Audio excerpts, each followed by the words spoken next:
Hey, this is Leo for Actualized.org, and we're continuing on with my Blueprint series, over 100 of the greatest personal development concepts of all time, distilled from over $100,000 of all the personal development material, books, and seminars that I've studied and continue to study.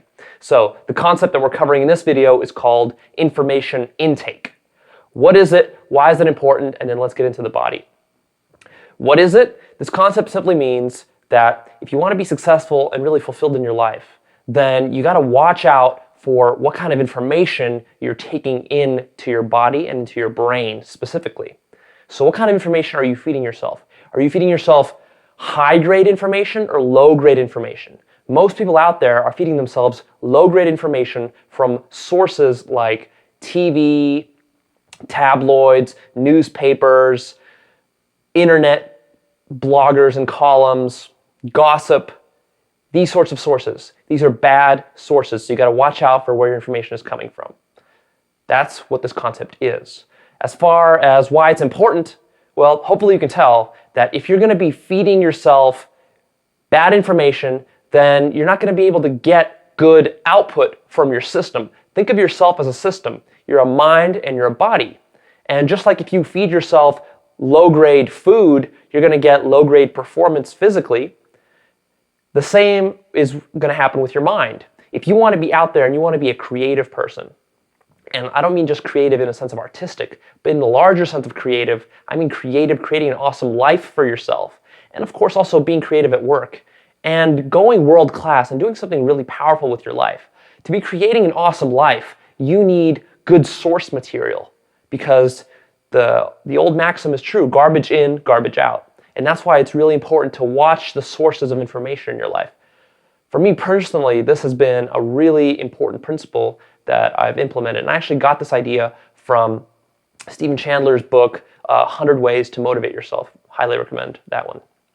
So let's get into the body of this. And I really want to start by reading a quote. And the quote is this: "The world of people goes up and down, and people go up and down with their world. Warriors have no business following the ups and downs of their fellow men." Love that. And that's from Carlos Castaneda and his book, The Wheel of Time. It's actually a really powerful book where he talks about the difference between the layman and the warrior. And he has this idea of being a warrior or a shaman, and that warriors act differently. They have a certain purpose that they're driven by, and that they live more detached from the world. And they live detached from the affairs of the everyday man. And so that's really why I think information intake is important, is because really, number one, the biggest problem is that when you're taking in low-grade information, it makes you reactive and low consciousness. And that's the exact opposite of what we want for you. Because if you want to create an exciting, awesome life, then you need all the high consciousness that you can get. I know personally for me, I'm very, very particular about what kind of information I let into my system, into my mind, into my environment. I don't want any low-grade sources of information.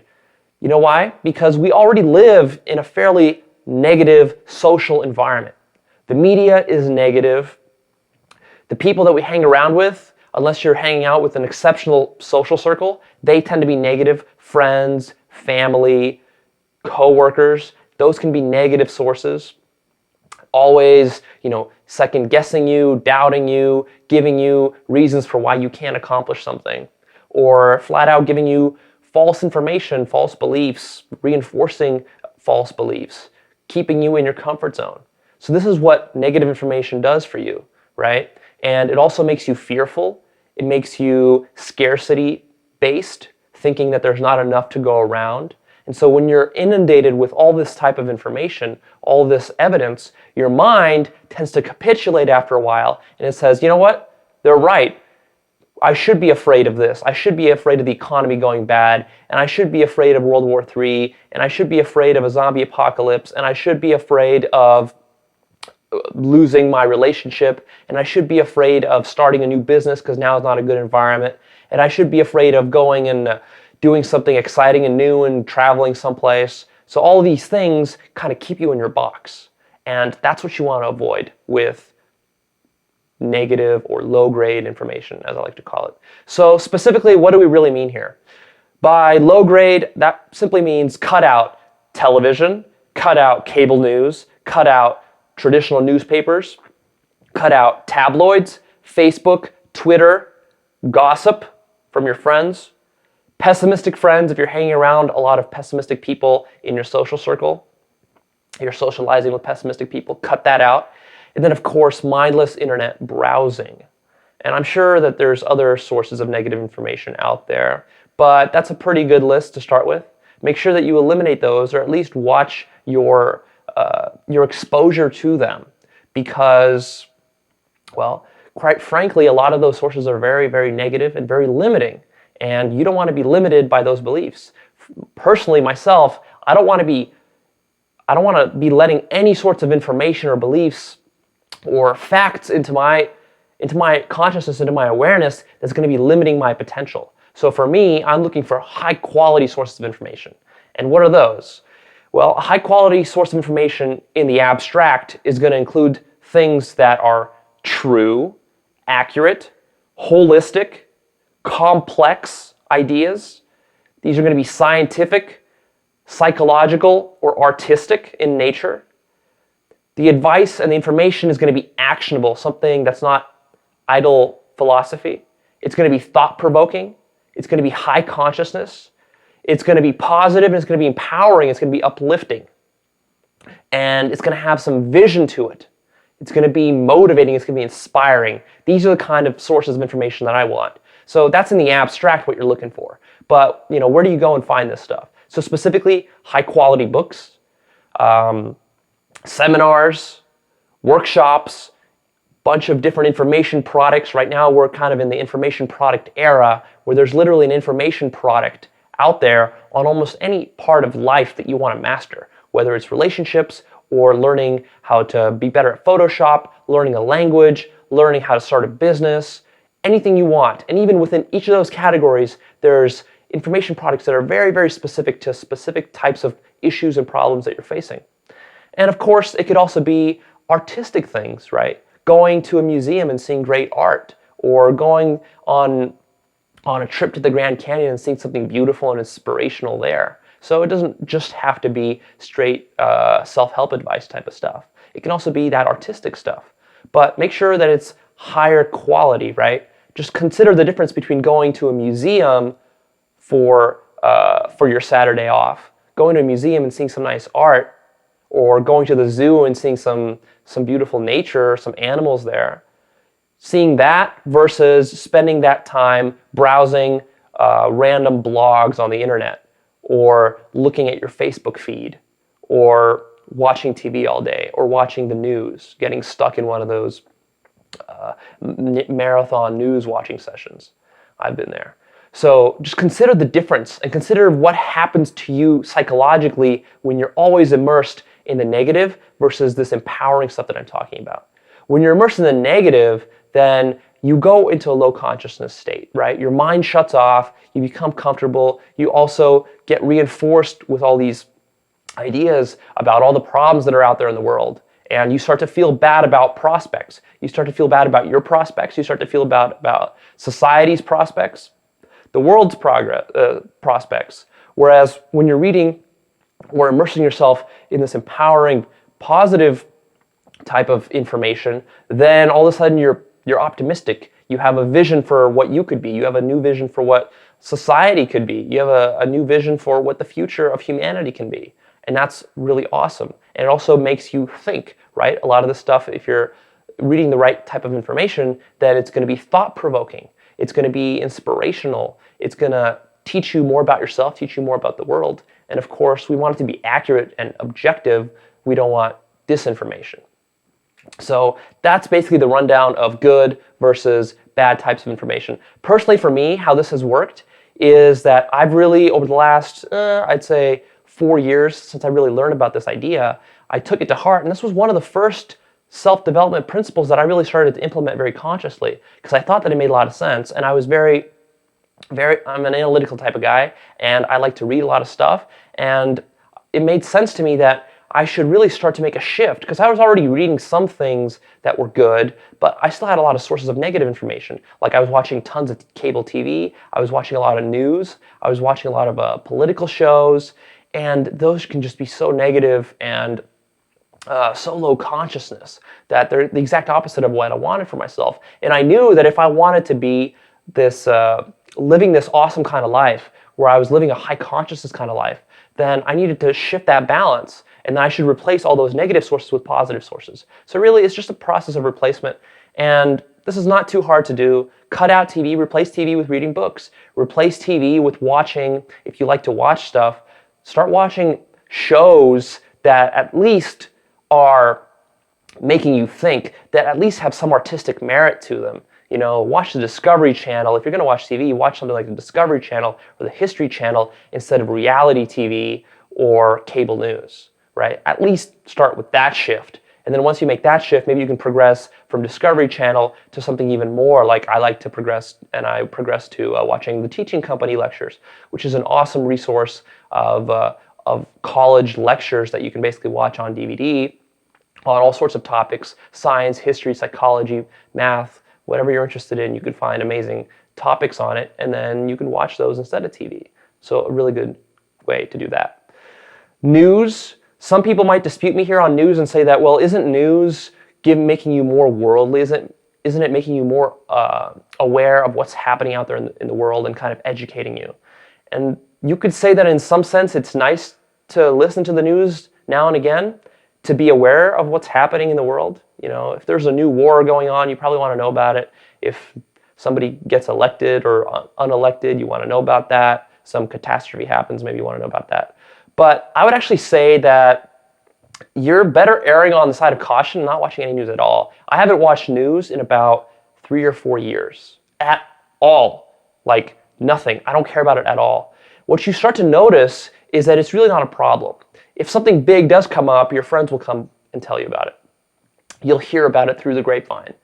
But what I've also noticed is that it's really nice to take your mind off of it. Because even when there are calamities and important things happening in the world, the fact is that you want to be able to focus on the things that you're creating. Think of yourself as a creator in your life. You're a creative force.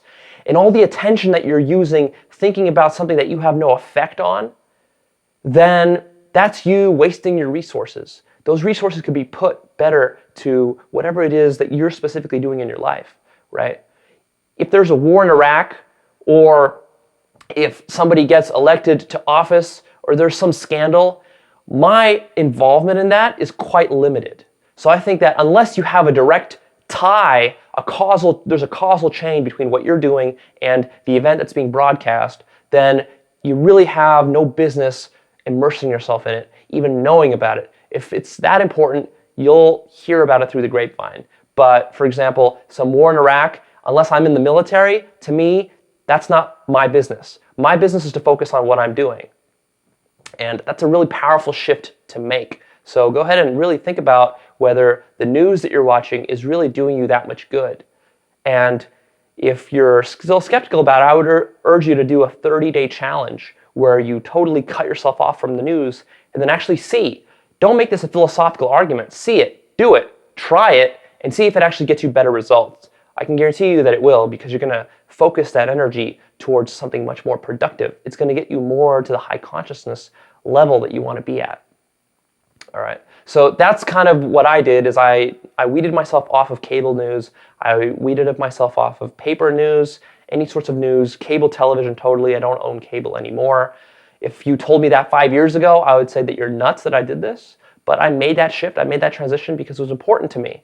And now I slowly immerse myself more into books, into lectures and DVDs and documentaries, and selectively watching movies, not through cable, because the problem with cable is that you can always get hooked on it. But I do it very selectively. I'll pick the movies that I want to watch. But generally, I do a lot less of that. And now I'm doing more reading and getting high quality information there. So that's basically it. The prescription here is really to be very mindful of the kind of information that you're getting, right? And we talked about media, but also it bears repeating that you can also get negative information from the people around you, depending on how social you are. I'm not that social of a person, so for me that's not a big issue. But if you are very social, be mindful of that. Be mindful of the kind of people you're hanging around with at work. Be mindful of the kind of people that you're hanging around with in your social circle when you're going out at night or whatever it is you're doing, your friends. And you know what? If you've got very pessimistic friends that are limiting you, or you've got family members that are really limiting you in the kind of information they're feeding you, then you might want to consider cutting them off or having a heart-to-heart with them, or at least spending less time with them, or doing something to make sure that that information is not seeping into your consciousness and dragging you down, because that can be a very negative source as well. All right, what you're going to find if you do this is you're going to find that it becomes easier to actually do personal development. It becomes easier to stay up on your goals. It becomes easier to live a high consciousness life, because if you're always dragged down, for example, right now, if I had cable TV in the house, if I was always looking at newspapers, if I had a circle of negative friends, and I had an addiction to Facebook and Twitter and internet browsing, if I was doing all that stuff, it would be very hard for me to live a charged kind of life. I could not be creating the business that I'm creating. I could not be out there studying the kind of stuff that I'm studying, and I could not be having the kind of influence I want to have. And for me, when I imagine the kind of ideal life that I'm living 10 years from now, none of those things that I just mentioned are in it. I just don't have time for it. They're not valuable enough, and they're ruining my state of consciousness. Instead, I see myself reading amazing books and talking with amazing people, joining mastermind groups of people that are really smart, people that are really positive, and people that are out there and achieving something with their life, rather than looking at a cable news political show about people just pointing fingers at each other and blaming each other and saying how terrible the world is and how everything is going to hell, right? So think about where you want to be, and think about the goals that you have ultimately, and what your highest vision is for yourself. And do you see yourself really having room in that kind of life and that kind of vision? Is there room for cable TV? Is there room for news? Is there room for Twitter? Is there room for pessimistic friends? Probably not. All right, so I'm going to leave you here. Go ahead and do a little bit of analysis, reflect on your life, and then commit to making some changes. Commit to doing something to shifting that balance so you've got more of the positive and less of the negative, right? Because we don't want you to be reactive. We don't want you to be reacting to the world. We want you to be influencing the world yourself. All right, so I'm signing off. Go ahead and post your comments. I want to hear about how this topic and this concept has played a part in your life and what kind of changes you're going to make. Also, if you like it, go ahead and share this, like it, make sure that it spreads around. I love to have this material available for free, so that means I want it to spread as far as I can so that it can help the most people. All right, this is Leo signing off.